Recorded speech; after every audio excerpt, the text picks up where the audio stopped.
podcast that you're listening to was recorded on March 31st, before the governor of Virginia announced his desire to accelerate the legalization of marijuana to be in 2021 as opposed to 2024.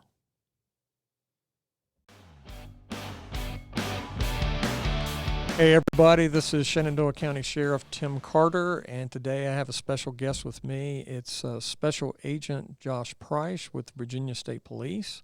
Josh, thanks for coming in this morning and talking with us. Yeah, thank you for having me. I've known Josh for a little while. Most of my contact has been with his involvement with the Regional Drug Task Force. That's the Northwest Virginia Regional Drug Task Force. His current position is coordinator of the task force. And can you tell our listeners a little bit about what the task force, how it operates, who's a part of it before we get into this? Yeah, absolutely. So the task force is comprised of 9 different law enforcement agencies within the Shenandoah Valley. Those agencies are the Clark, Frederick, Page, and Shenandoah County Sheriff's Offices, as well as the Front Royal, Luray, Strasburg, Winchester Police Departments, and the Virginia State Police Criminal Investigations Culpeper Field Office. So the task force, each agency head from those agencies makes up the task force command board. The purpose of the command board is to set the goals and objectives of the task force, and then they also establish the policies and procedures under which the task force operates.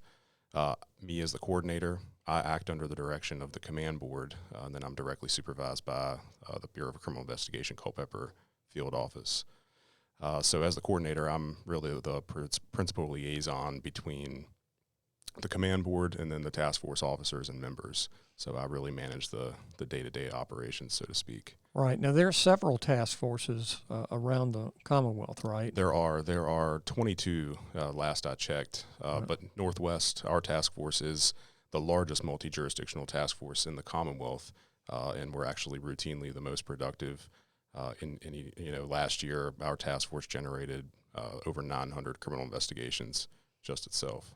Right. Well, I know Shenandoah County has been we were one of the founding members of the Northwest Virginia Regional Drug Task Force, and I know it's been a good partnership for us. I've been talking with sheriffs and chiefs around the region about new law changes and law enforcement reform matters from the last 3 General Assembly sessions. I'm talking about like last year's special session, this year's session, and the continuation. And are you seeing any impacts from those reform measures on drug task force operations? So I think probably the one that would have probably most impact would be the law change March 1 regarding search warrants and their executions. With that law change, one of those key things was that search warrant can only be executed during daytime hours. And the law actually classifies daytime hours as between 8 a.m. and 5 p.m. And I mean, there are exceptions to that rule, but they require a circuit court judge to authorize the execution of those search warrants outside of those hours.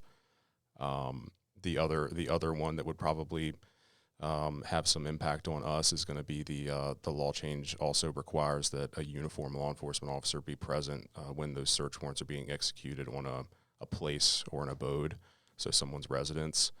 Mm-hmm. Now, prior to the law change, I will say that routinely the task force, when we were executing search warrants on a place, we did routinely call on a uniform officer from wherever the jurisdiction we were executing that search warrant. So if it was here in Shenandoah County, we would call for a patrol officer or 2, a deputy that would come out to help us execute those, so that we did have that uniform presence. Right. I tell you, when you were talking about that, you're right. We've been doing that for at least, I know, the last 25, 26 years here anyway. And it's surprising to me that maybe there's places where they weren't doing that, but I guess, it is what it is. Now it's codified in the statute, but you're right. I mean, we do that routinely here. We have been, so that's to me not too big a change. But now there are like the time of day. I know we're going over the changes. It seems like we're having it seems almost like we're having a training every month with my staff to talk about whether it's search warrant or data collection or what have you, as far as the new laws and what's required of the staff. So I'm sure you guys are training up on that too, as well as task force agents. Yeah, and we have the special assistant United States attorney that's assigned to our task force from Winchester Commonwealth's Attorney's Office, that's funded through the Washington-Baltimore HIDA, which we participate in, and we rely on him, a lot whenever we have questions or need advice, and he's actually shed a lot of insight on this, and given us advice on the law chains, what he would recommend that we do. So that's been important. Yeah, and we have several conversations. I have routine meetings with the different team leaders that are in charge of our task force offices. So yes, we do. All right. I'll tell you, one of the other statutory changes that's been evolving, and it's actually going to happen, and that's marijuana legalization. As of now, I believe it's what they call decriminalized. It's a civil penalty for possession, and but it's my understanding in 2024 that it actually becomes legal to possess. Is that your understanding as well? Yes, that's my understanding as well.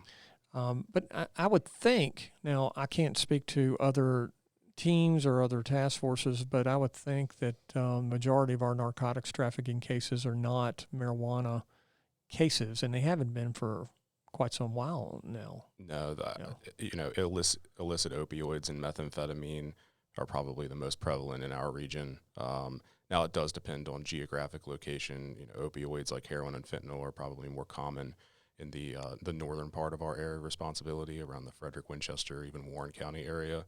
The northern part of Shenandoah County. Methamphetamine, more common in the southern areas, Page County, down toward Harrisonburg, the southern parts of Shenandoah County. Right. And the majority of illicit opioids are being trafficked into our region from, Baltimore County, Baltimore City, just because of our proximity to them. And that's one of the major hubs for illicit opioids on the East Coast, really. A person here can drive up, be there within a couple of hours, and back. So right. One of the things I did want to mention before I leave this point with marijuana is, and I guess other agencies are dealing with this as well. We have a canine, a dog unit. So now we've got to go through a process where the dog is, I think they refer to it as desensitizing it to alert on marijuana. And so we'll be going through that process this summer, but it's going to have an impact on, those special units out there that are out there, not just in our region, but throughout the Commonwealth as well. Now, with the pandemic in full swing, to be quite frank with you, I thought that our heroin overdoses and deaths would probably decline. But actually the opposite happened in Shenandoah County, and I think you could probably speak more to the region, but we saw an increase, I believe. Is that what you're seeing now? I mean, you'd have thought people are staying home, that but maybe that is one of the reasons why it increased. I'm not really sure, but we actually saw an increase during that period of time. So are you seeing the same thing throughout the region? Or? Yeah, we are seeing the exact same thing throughout the region. I can tell you that other parts of the state and even other states are seeing the exact same thing. We saw a surge in opioid-related overdoses in April of last year, actually over 50% from the previous year at that time. And I attributed some of those spikes to what we saw to the federal stimulus money that was received. And I'm actually seeing the exact same thing right now with this recent stimulus money that was received. Like right now, we've experienced just since March 18th, 4 fatalities and 20 non-fatal overdoses.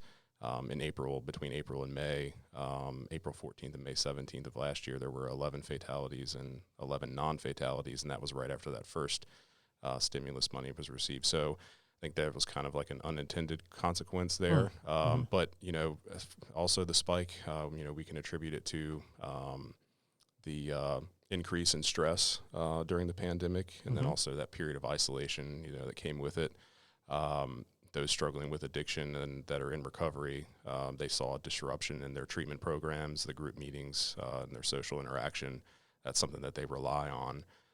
So instead, counseling and group meetings were being offered in, virtual platforms like Zoom, Right. and the increase in the overdoses during the heart of the pandemic was just a combination of those things. Yeah, I tell you, we could probably do a whole show just on Zoom, but there is something in my mind to actually having an in-person meeting. And I get it, with the pandemic, you have to do what you have to do. But you're right. When people need treatment and they need help, they need to have that personal contact, in my mind. Yeah. Now, people may have heard about fentanyl.